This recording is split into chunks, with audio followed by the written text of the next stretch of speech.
So I mentioned at the last Mass that October is going to be a kind of a transition for us. I've been talking with staff about what we might do with the channel. The plan right now is to keep streaming from this channel, but not necessarily in this space. So stay tuned, I guess, right here, and we'll continue to have good things for you.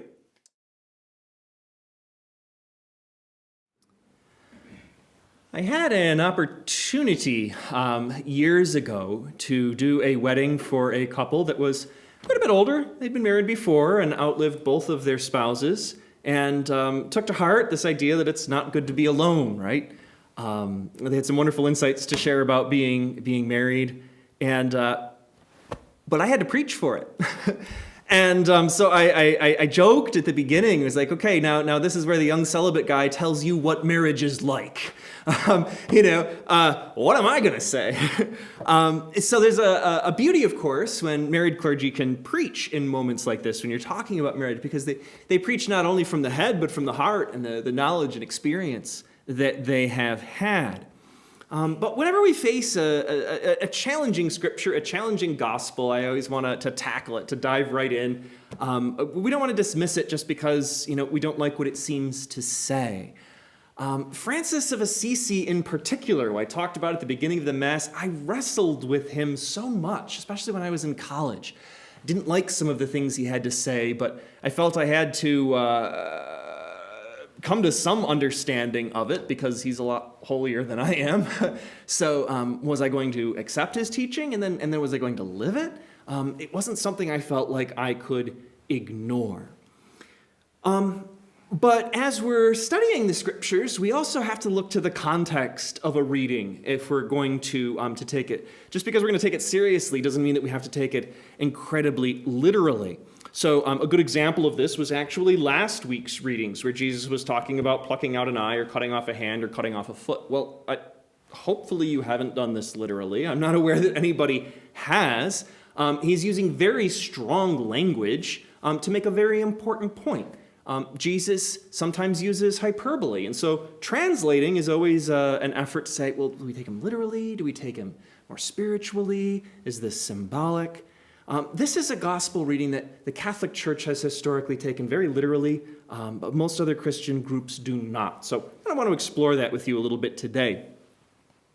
But before we even go there, and this is something that perhaps the insight of a priest can be a little bit more helpful, I think we want to take a bit of a broader look at relationship in general, right? So we have a relationship with God.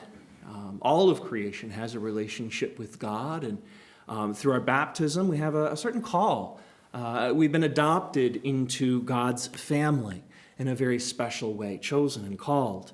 And that is a relationship that sticks with us. That baptism, my priesthood, they're not revocable.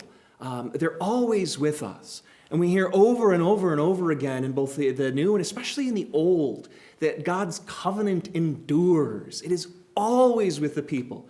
Yes, they mess up, and you and I mess up. We get things wrong, but again and again and again, God is there, and God is present, and God is faithful and with them. So it's something that we need to be reminded of over and over and over again, because our relationships don't always work like that. We are disappointed by others. We disappoint others. It's part of the human fallen condition down here. But God is different. God is faithful. So we look for images, analogies. How do we describe this faithful God? The more experiences we have of fidelity in others, the easier it is to accept that God is faithful. If we've spent our whole lives being betrayed, we're going to have a hard time accepting that God is there for us. So our human experience is always tangled up in our relationship with God and our understanding of who God is and what God is about.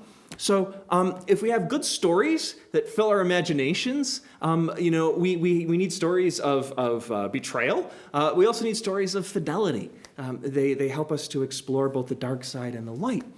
So the context, I think, is fitting into relationship. And the important thing here is that God never abandons us. There are other kinds of relationships, of course, in the scriptures before we even return to marriage.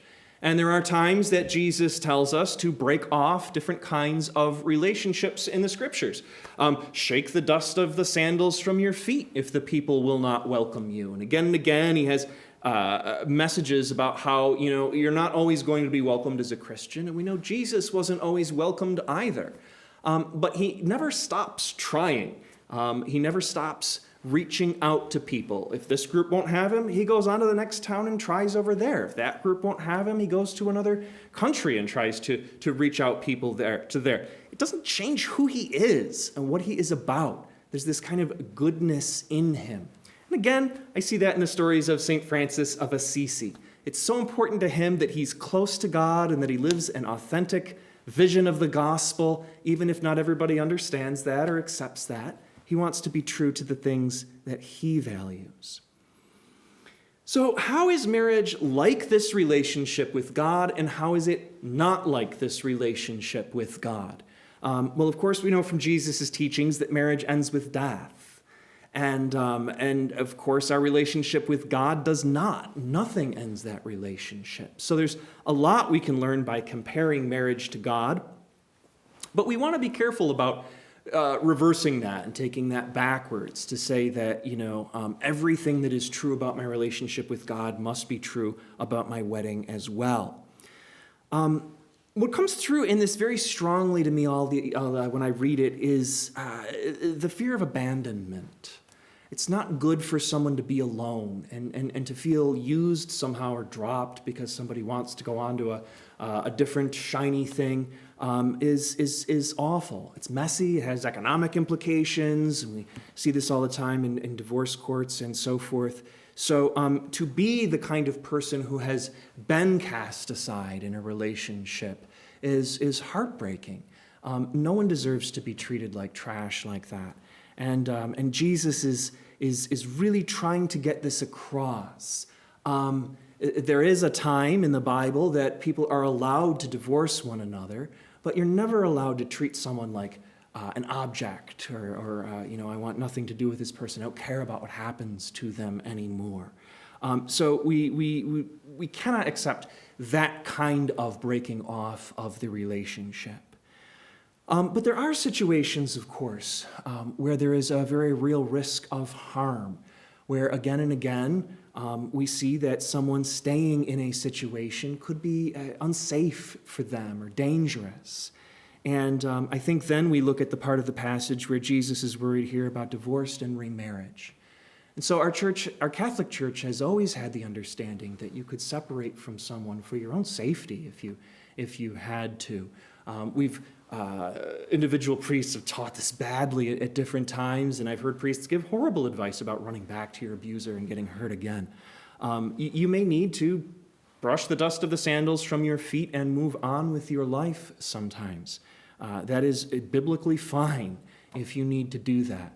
Where things get a bit more complex is if you decide that you want to marry again. And I think even today our church is exploring this question.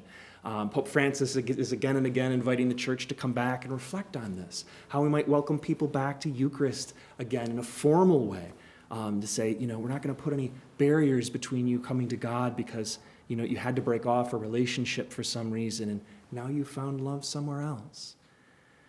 One of my heroes and priest mentors in seminary would remind me again and again, dealing with people in messy situations, that you may have had obligations before, but you very quickly have new obligations and sometimes new family members that you're tied to, and you have to show a certain care and compassion there as a husband or a wife, as a mother or as a father. So as we try to avoid harm and do good, sometimes it's better to look to the future. So lots of different thoughts on this, lots of different takes on this. I always try to avoid harm. How do we avoid harm? And then how do we look to our relationship with God? How does this help me to be closer to God? Or how does this cause me or someone else to be farther away from God? So hope that gives you something to think about as we reflect on these scriptures.